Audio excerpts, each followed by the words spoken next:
بالله من الشيطان الرجيم. بسم الله الرحمن الرحيم. إن الذين كفروا لن تغني عنهم أموالهم ولا أولادهم من الله شيئا وأولئك هم وقود النار كدأب آل فرعون والذين من قبلهم كذبوا بآياتنا فأخذهم الله بذنوبهم والله شديد العقاب. قل للذين كفروا ستغلبون وتحشرون إلى جهنم وبئس المهاد. قد كان لكم آية في فئتين التقتا فئة تقاتل في سبيل الله وأخرى كافرة يرونهم مثليهم رأي العين والله يؤيد بنصره من يشاء إن في ذلك لعبرة لأولي الأبصار. صدق الله العظيم. محترم بزرگوں، سابقہ آیات میں اللہ تبارک و تعالیٰ نے عیسائیوں کے باطل عقیدوں کی تردید فرمائی. ان کے جو عقیدے تھے، 3 عقیدے، ان کا رد بیان کیا. پھر توحید کا مسئلہ بیان فرمایا. اللہ تعالیٰ کی صفات الوہیت کا ذکر کیا اور نصارہ جن متشابہ لفظوں سے استدلال کرتے تھے اس کا بھی جواب دیا. آج کے درس کی پہلی آیت میں کفار کے متعلق فرمایا کہ کوئی چیز انہیں خدا کی گرفت سے نہیں بچا سکتی، حتیٰ کہ ان کے مال اور اولاد بھی انہیں کوئی فائدہ نہیں دے سکتے. ارشاد ہے ان الذین کفروا لن تغنی عنہم اموالہم ولا اولادہم من اللہ شیئا. بالیقین جو لوگ کفر کرتے ہیں ہرگز ان کے کام نہیں آ سکتے ان کا مال اور نہ ان کی اولاد اللہ تعالیٰ کے مقابلے میں ذرہ برابر بھی. وَأُولَٰئِكَ هُمْ وَقُودُ النَّارِ. اور ایسے لوگ جہنم کا ایندھن ہوں گے، جہنم کا سوختہ ہوں گے.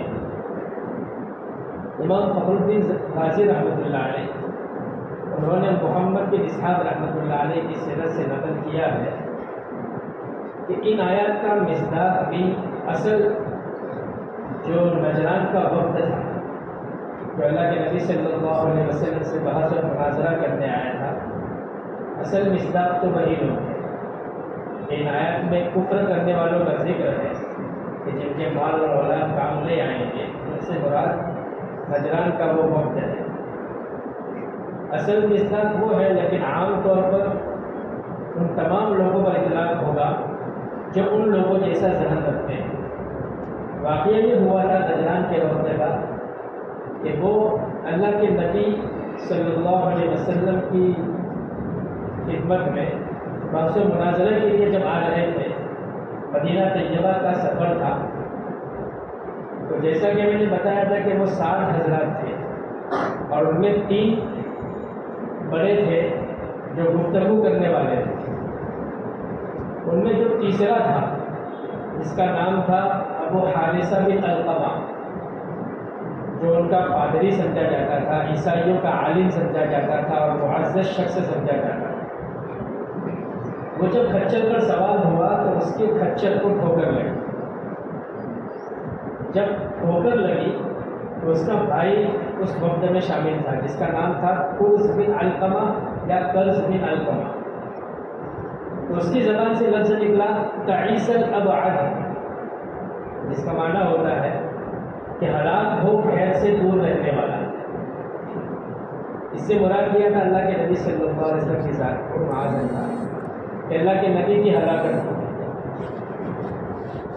عربوں کی یہ عادت ہوتی ہے کہ جب بھی ان کو کوئی تکلیف پہنچتی ہے تو وہ اپنے مخالف کو برا بھلا کہتے ہیں کہ تعیس فلان، تعیس فلان، کہ فلاں ہلاک ہو، فلاں برباد ہو، فلاں تباہ ہو. تو قرز نے بھی یہ الفاظ ادا کیے کہ اس کے بھائی کو ٹھوکر لگی. تو اس کے بھائی ابو حارثہ نے جو پادری تھا اس نے کہا کہ تعیس امک، کہ تیری ماں ہلاک ہو. بھائی نے جب تعیس الابعد کہا، یہ ٹھوکر لگنے والے بھائی نے کیا کہا کہ تیری ماں ہلاک ہو. کہ تم نبی آخر الزماں کی شان میں یہ الفاظ کیوں کہتے ہو؟ اپنے بھائی کو ٹوکا کہ وہ تو اللہ کے سچے نبی ہے ان کی نشانیاں ہماری کتابوں میں موجود ہے۔ تو اس پر عرض کے علقمہ کو تعجب ہوا، تو حیران ہو کر کہنے لگا کہ اگر محمد واقعی اللہ کے سچے نبی ہیں تو پھر ان سے بحث و مباحثہ کرنے کی ضرورت کیا ہے؟ بحث و مباحثہ کرنے کے بجائے ان پر ایمان کیوں نہیں لے آتے؟ ابو حارثہ نے جواب دیا، اس کی وجہ یہ ہے کہ لأن هؤلاء الملوك اعطونا اموالا كثيرا واكرمونا، یعنی روم کے عیسائی بادشاہوں نے ہمیں مال و دولت عطا کر رکھی ہے، ہمیں عزت دی ہے۔ ولو آمنا بمحمد، اگر ہم محمد صلی اللہ علیہ وسلم پر ایمان لے آئے، لأخذوا منا كل هذه الاشیاء، تو یہ تمام چیزیں ہم سے چھین لی جائیں کہ وہ بادشاہ ہماری عزت کرتا ہے اور بہت سارا مال و دولت اس نے دے رکھا ہے، اگر ہم نے بادشاہ کے خلاف جا کر محمد پر ایمان لے آئے تو یہ سارے اعزازات ختم ہو جائیں گے، ہم مفلس اور کنگال ہو کر رہ جائیں گے۔ تو فرض کے دماغ میں بات بیٹھ گئی کہ ہمارا دین غلط ہے، محمد والا دین سچا ہے، محض مال و دولت کے خاطر یہ لوگ اللہ کے نبی کی مخالفت کر رہے ہیں۔ بہرحال جب یہ وفد مدینہ پہنچا، اللہ کے نبی سے بحث و مباحثہ ہوا، تو وفد کسی نتیجے پر پہنچے بغیر، ان کی تو پسپائی ہوئی تھی، لاجواب ہو گئے تھے وہ، تو کسی نتیجے پر پہنچے بغیر یہ وفد واپس آ گیا۔ تو اللہ کا کرنا ایسا ہوا کہ اللہ نے عرض بن علقمہ کو ہدایت دی رضی اللہ عنہ، اور وہ صحابی رسول ہیں۔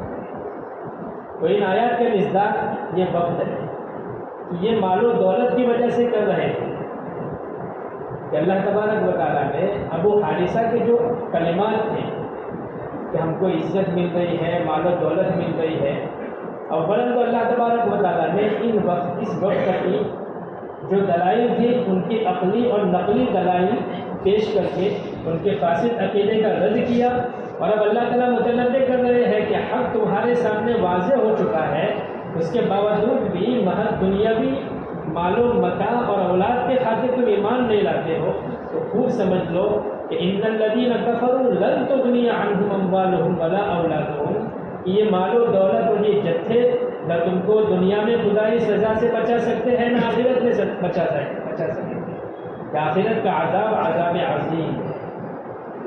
اللہ تبارک و تعالیٰ نے آگے بدر کا تذکرہ کیا اور بدر کی مثال بیان کی کہ ابھی قریب میں ہی غزوہ بدر ہوا، اور اس موقع پر تم نے دیکھا کہ اللہ تعالیٰ نے مسلمانوں کو مشرکین کے سامنے لڑائی میں فتح اور کامیابی عطا کی۔ حالانکہ مشرکین مالدار تھے اور وہ دنیاوی مال و متاع والے اور سردار تھے، لیکن یہ دنیا کی بہار جو ہے وہ محض چند روزہ ہے، مستقبل کی کامیابی جو ہے وہ ان لوگوں کے لیے ہے جو اللہ سے ڈرنے والے ہیں، تقویٰ اختیار کرنے والے ہیں۔ اس لیے مال و متاع کے پیچھے مت پڑو، اللہ تعالیٰ کا عذاب بڑا سخت ہے، اور تم جہنم میں آگ کا ایندھن بنو گے، تم وقود النار۔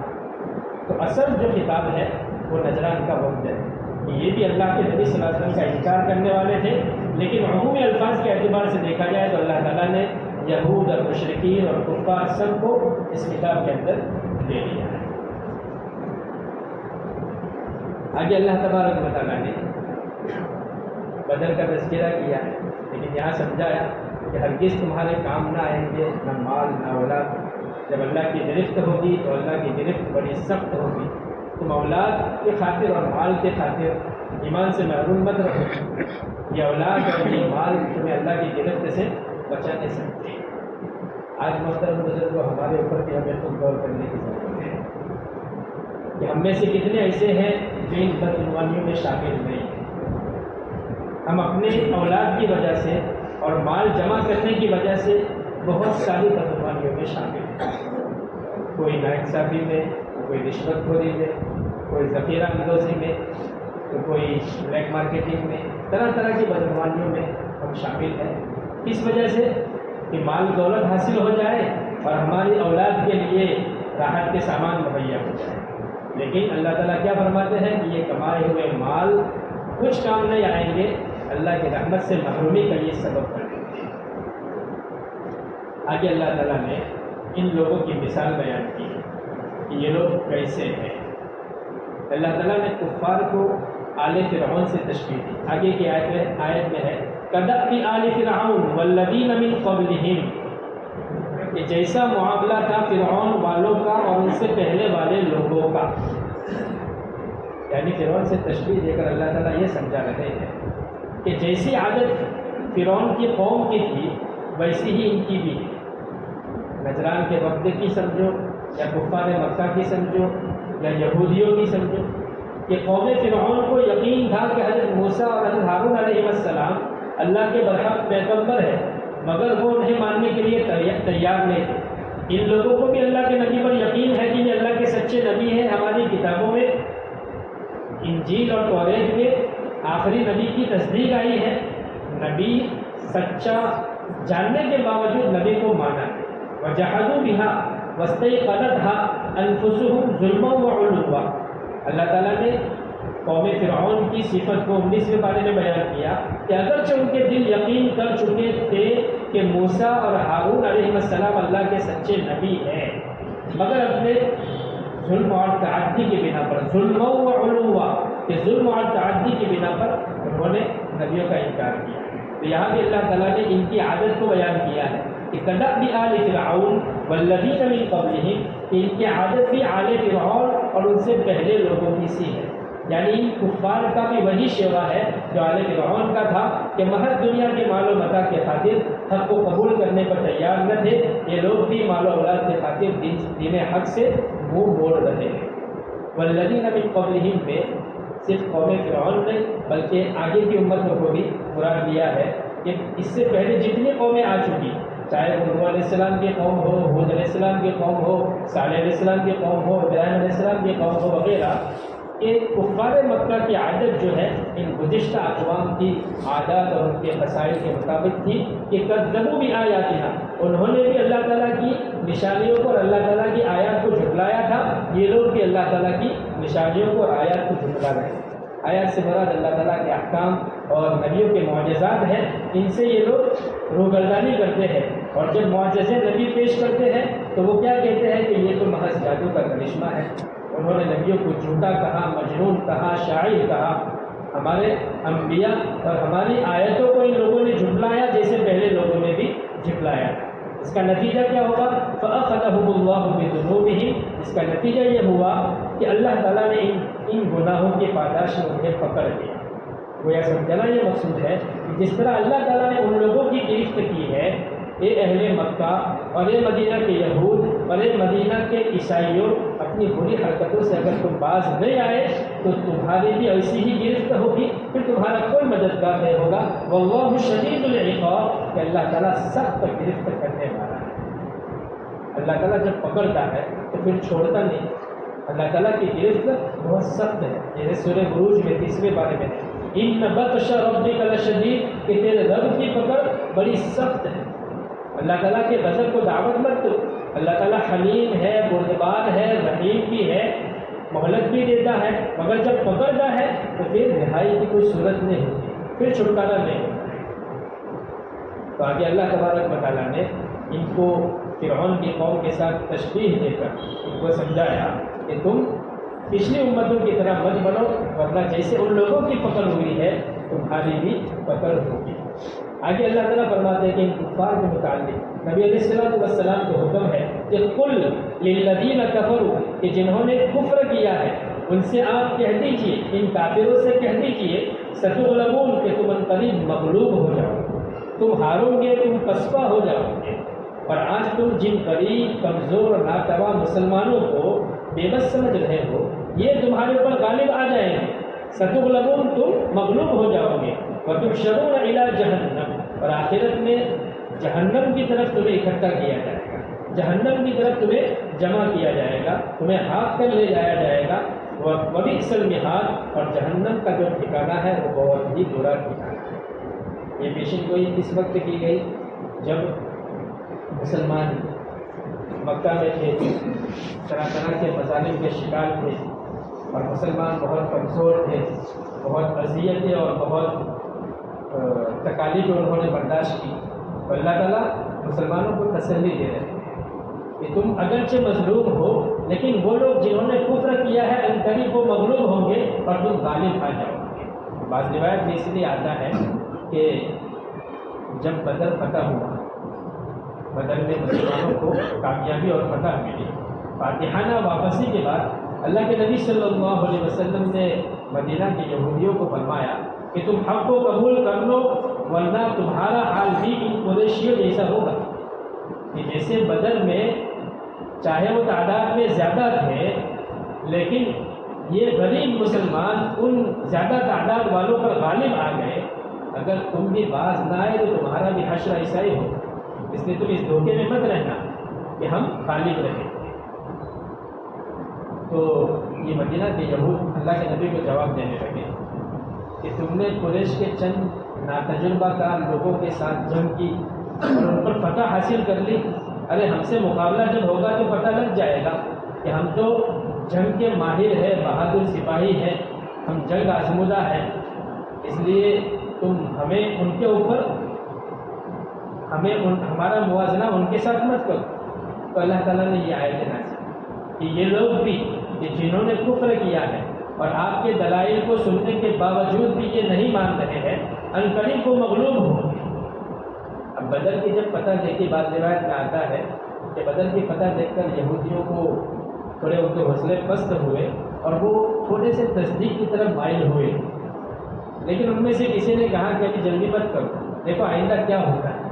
اب دوسرے سال پھر احد کی لڑائی ہوئی، تو احد کی لڑائی میں مسلمانوں کو عارضی پسپائی ہوئی، تو ان کے دل سخت ہو گئے اور ان کے حوصلے بڑھ گئے، یہاں تک کہ اتنے حوصلے بڑھے کہ انہوں نے جو مسلمانوں سے عہد کیا تھا، معاہدہ ہوا تھا، اس معاہدے کو بھی توڑ دیا، اور وہ یہود جو مدینہ کے یہود تھے، وہ ان میں کعب بن اشرف بہت بڑا تھا یہودیوں کا، عہد شکنی کی اور یہودیوں کو برگلایا اور وہ مکہ گیا، اور مکہ جا کر سرداران قریش سے ملا اور کہا کہ ہم اب مسلمانوں کے ساتھ نہیں ہیں، ان سے ہم نے معاہدہ توڑ دیا ہے، اب ہم سب ایک ہو کر متحد ہو کر مسلمانوں سے جنگ کریں۔ کعب بن اشرف نے احد کے بعد عہد شکنی کر کے وہ مکہ گیا تھا، اور مکہ جا کر مکہ کے کفاروں کو اس نے برگلایا کہ ہم سب ایک ہیں اور متحدہ محاذ قائم کر کے ہم محمد صلی اللہ علیہ وسلم کا مقابلہ کرنا چاہتے ہیں۔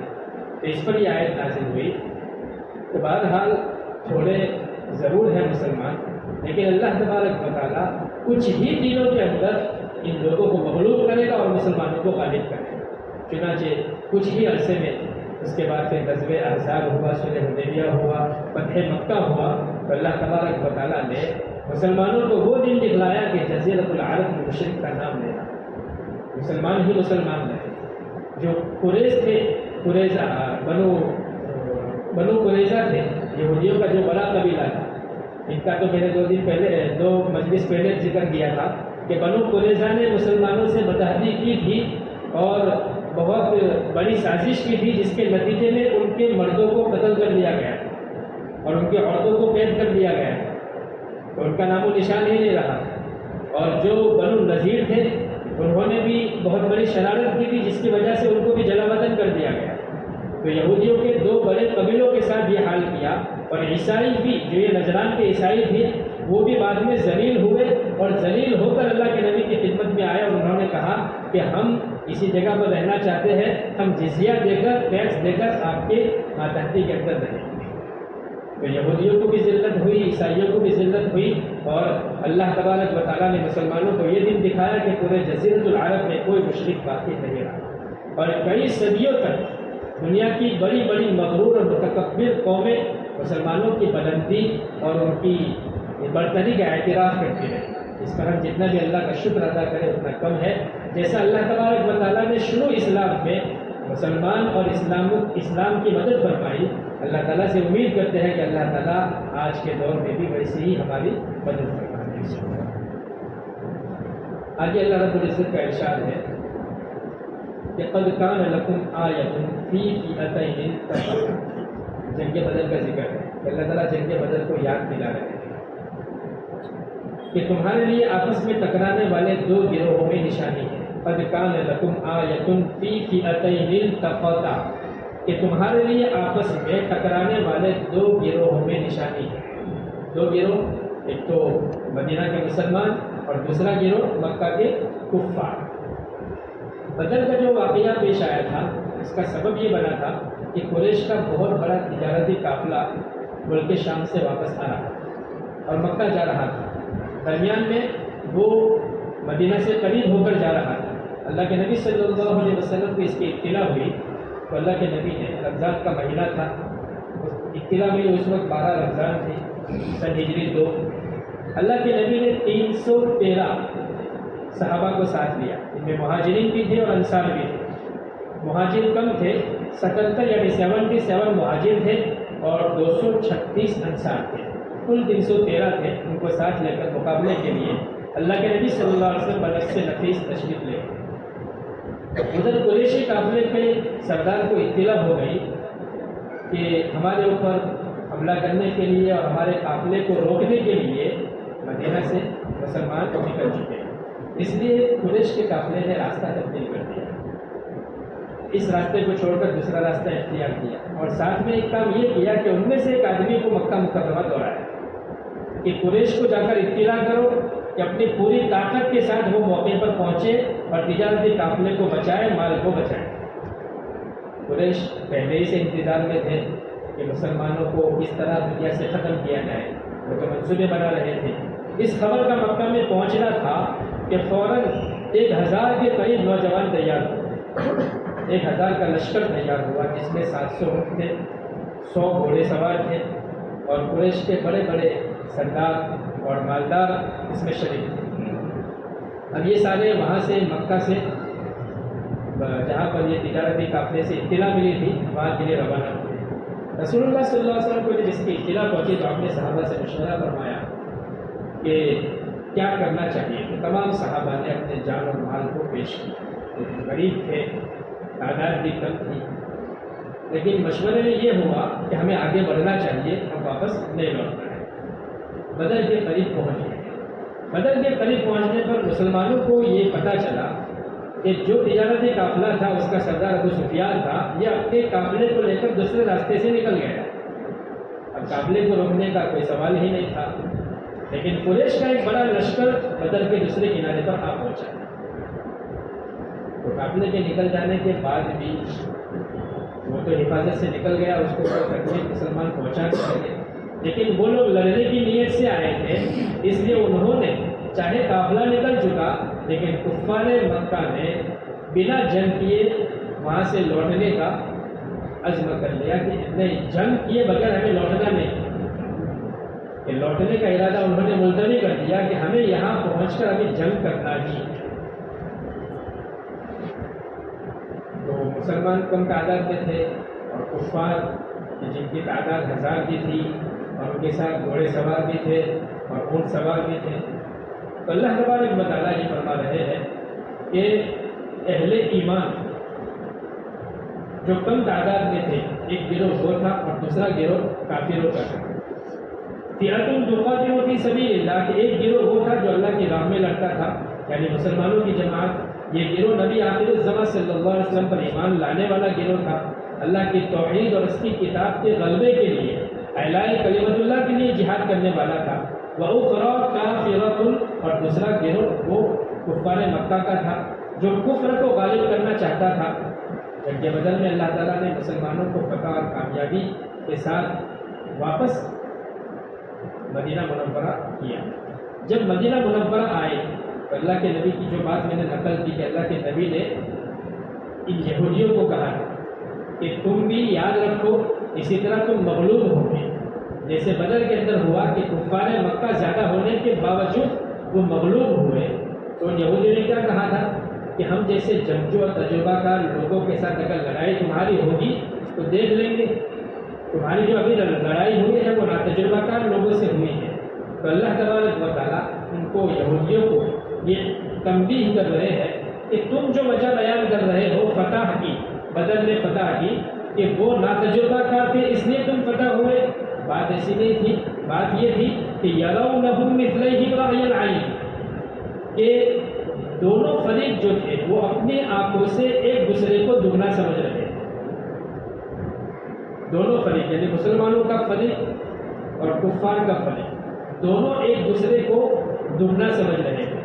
جیسا کہ میں نے کہا کہ کفار کی تعداد 1000 کی تھی، مسلمانوں کی تعداد 300 13 کی تھی، لیکن بات یہ تھی کہ ہر فریق اپنے حریف اپنے مقابل کو دوگنا دیکھ رہا تھا، یعنی مسلمان جو تھے وہ سامنے والوں کو ڈبل سمجھ رہے تھے اپنے سے، اور کفار جو تھے وہ مسلمانوں کو اپنے سے ڈبل سمجھ رہے تھے۔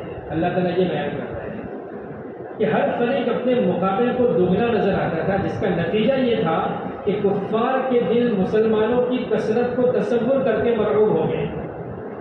مسلمانوں کو بہت زیادہ انہوں نے دیکھا تو ان کے دل مرعوب ہو گئے، اور مسلمان اپنے سے دگنی تعداد دیکھ کر زیادہ حق تعالیٰ کی طرف متوجہ ہوئے، توکل ان کے اندر بڑھ گیا، استقلال بڑھ گیا، اللہ پر اعتماد بڑھ گیا، تو انہوں نے اللہ پر توکل کیا، اعتماد کیا، اللہ نے ان کو فتح اور کامیابی عطا فرمائی۔ اگر اللہ تبارک و تعالیٰ دگنی کی جگہ تیگنا ان کو دکھا دے، جیسے کہ 313 کے اس کا تیگنا 1000 کے قریب ہوتا ہے، تو اللہ تعالیٰ نے تیگنا نہیں دکھایا، دگنا دکھایا۔ اللہ تعالیٰ فرماتے ہیں کہ اگر وہ تیگنا دیکھتے اور یہ تعداد ان کے سامنے منکشف ہو جاتی تو ممکن تھا کہ مسلمانوں پر خوف طاری ہو جاتا، وحشت طاری ہو جاتی کہ بہت زیادہ تعداد ہے، اب ہمارا یہ کیا ہوگا۔ تو یہ فریقین کا دگنی تعداد دیکھنا اللہ تبارک و تعالیٰ کی یہ حکمت ہے۔ لیکن اللہ تعالیٰ نے سورہ انفال میں دوسرے الفاظ میں بھی بیان فرمایا ہے کہ بعض احوال میں کیا ہوا کہ جو کفار تھے بدر کے دن، ان کفار کو اپنے سے کم تعداد مسلمانوں کی دکھنے لگی۔ قرآن کی آیت ہے وَإِذْ يُرِيكُمُوهُمْ إِذِ الْتَقَيْتُمْ فِي أَعْيُنِكُمْ قَلِيلًا، یعنی بعض احوال میں تو وہ ہوا کہ مسلمانوں کو اپنے سے دگنا کفار نظر آئے، کفار کو مسلمان اپنے سے دگنا نظر آئے، لیکن بعض احوال میں یہ بھی ہوا کہ کفار کو مسلمان زیادہ نظر آئے اور مسلمانوں کو کفار بہت کم نظر آئے۔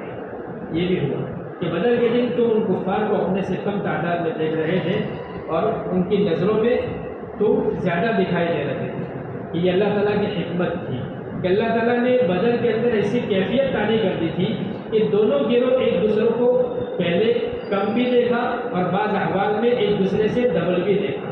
تو اہل ایمان نے کفار کو دیکھا تو انہوں نے اپنے سے کم تعداد میں پایا، اور کافروں نے ایمان والوں کو دیکھا تو ان کو تو مسلمان کم تھے اس لیے کم نظر آئے ہی، لیکن یہ اللہ تعالیٰ کی حکمت تھی کہ اللہ تعالیٰ نے کم دکھانے میں مصلحت یہ رکھی تھی کہ کہیں مسلمانوں کے دلوں کے اندر ضعف نہ آ جائے، کمزوری نہ آ جائے۔ وَلَوْ أَرَاكَهُمْ كَثِيرًا لَفَشِلْتُمْ، اگر انہیں کثیر تعداد کا علم ہو جاتا تو وہ پھسل جاتے، ان پر رعب طاری ہو جاتا، پھر وہ جم کر لڑ نہ سکتے تھے۔ پھر اللہ تبارک و تعالیٰ نے فرشتوں کا لشکر اتارا، میدان میں فرشتے آئے، پھر مسلمانوں کی تعداد کفاروں کو زیادہ نظر آنے لگی، تو یہی کفار جو پہلے کم دیکھ رہے تھے اب ان کو زیادہ تعداد نظر آ گئی، جس کی وجہ سے ان پر رعب طاری ہو گیا اور کفاروں کے پاؤں اکھڑنے لگے۔ اور اللہ تعالیٰ کی یہ خاص مہربانی مسلمانوں کے لیے تھی، اور اللہ کے نبی صلی اللہ علیہ وسلم کی اس دن کی دعا اور التجا کی برکت تھی کہ اللہ تعالیٰ نے مسلمانوں کے دلوں کے اندر ایک ہمت پیدا کی اور کفاروں کے دلوں کے اندر رعب پیدا کیا، اور مسلمان فتح یاب اور کامیاب ہوئے۔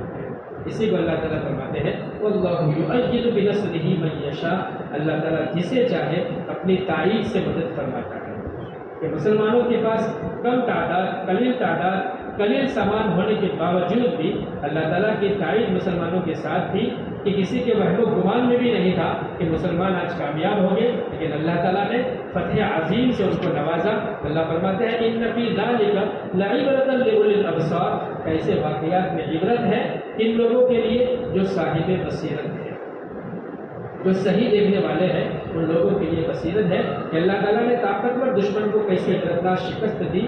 مسلمانوں میں صرف 14 شہید ہوئے، مسلمانوں میں صرف 14 شہید ہوئے تھے۔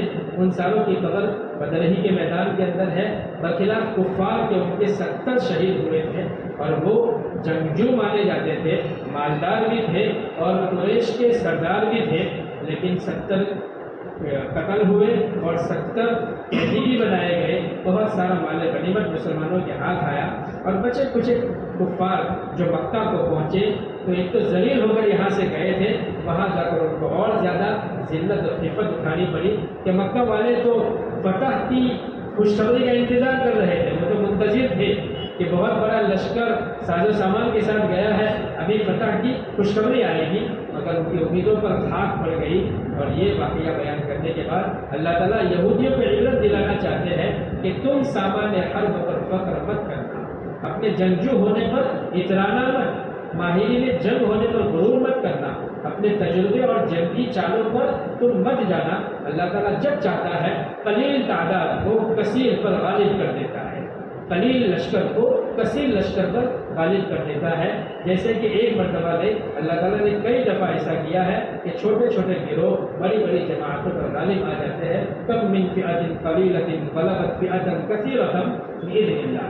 تو اسی طرح آج بھی مسلمانوں کی جماعت چاہے کم تھی، غریب تھی، کمزور نظر آ رہی تھی، لیکن اللہ تبارک و تعالیٰ نے آج جیسے فتح دی، اللہ تعالیٰ نے کیسر و کسرا جیسی بڑی بڑی سلطنتوں کو بھی سر و بالا کر کے اللہ تعالیٰ نے دکھایا کہ ایمان سے لبریز مجاہدین جب جنگ کے میدان میں اترتے ہیں تو اونچی اونچی سلطنتوں کو بھی صفحہ ہستی سے مٹا دیتے ہیں، کہ کسی کے وہم و گمان میں بھی نہیں ہوتا ہے کہ اتنی بڑی سلطنتوں کا ایک کمزور لوگ کیسے مقابلہ کر سکیں گے۔ لیکن اللہ تعالیٰ نے قرآن میں فرمایا ان فی ذلک لعبرۃ لأولی الابصار، کہ یہ اہل بصیرت کے لیے عبرت کا سامان ہے۔ اس نے مدینہ کے یہودیوں تم کافروں پر مت جاؤ، ان قریب تم بھی مغلوب ہو جاؤ گے اور قیامت میں تمہارا حشر بھی جہنمیوں کے ساتھ ہوگا۔ اللہ تعالیٰ سے دعا کرتے ہیں کہ اللہ تبارک و تعالیٰ وہی غلبہ اور وہی مدد جو پہلے دعا میں ہوئی تھی آج ہمارے ساتھ اللہ تعالیٰ وہی معاملہ فرمائے، اور خصوصاً اصحاب بدریین جو منتخب جماعت تھی، اللہ تعالیٰ ان کی مقبولیت کے طفیل میں ہمیں بھی اسلام اور ایمان سے سچی محبت نصیب فرمائے۔ آمین یا رب العالمین۔